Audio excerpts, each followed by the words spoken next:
Tunay na pagkatao ni Kamangyan, ikinagulat ng marami. Sa panahon ngayon, maraming content creator ang sumisikat sa social media. Kadalasan, ang pinapansin ng tao ay ang mga personalidad na totoo. At simple lang ang pinapakita sa kanilang content. Isa na nga sa mga madalas pag-usapan ngayon ay si Mercedes Lasak o mas kilala bilang Kamangyan. Nakilala si Kamangyan dahil sa kanyang mga vlog tungkol sa buhay probinsya.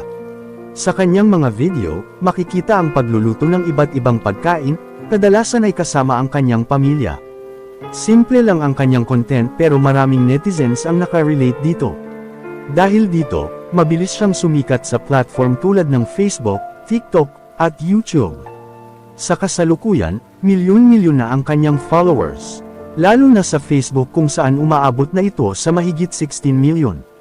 Sa likod ng kanyang kasikatan, marami ang humahanga sa kanyang sipag at tiyaga.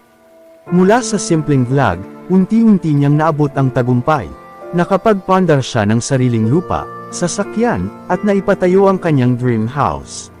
Mayroon na rin siyang sariling negosyo, kabilang na ang isang gasoline station.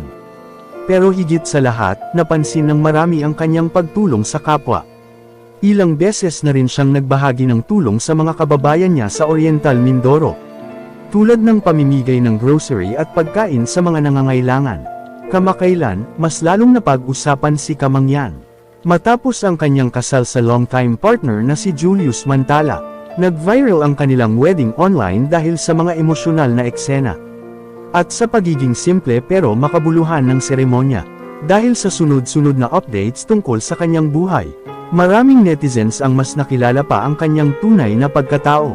Para sa ilan, hindi lang siya basta vlogger, kundi isang taong marunong tumuno ng utang na loob at hindi nakakalimot sa pinanggalingan. May mga netizens na nagsabi na bihira na raw makakita ng ganitong klaseng content creator. Yung kahit sumikat na, nananatiling simple at grounded. Gayunpaman, may ilan namang nagsasabi na tila nagbago na raw si Kamangyan. Para sa kanila, malayong-malayo na si Kamangyan sa dati nitong buhay. Ngayon ay tila mas naging bongga raw kasi siya, lalo na dahil sa paggastos niya ng milyon-milyon sa kanyang kasal. Para sa marami, lumaki na nga ang ulo ni Kamangyan dahil sa pagbalandre niya ng marangya nilang kasal. Gayunpaman, ipinagtanggol ng kanyang followers si Kamangyan. Para sa kanila, deserve ni Kamangyan kung anuman ang tinatamasa niya ngayon.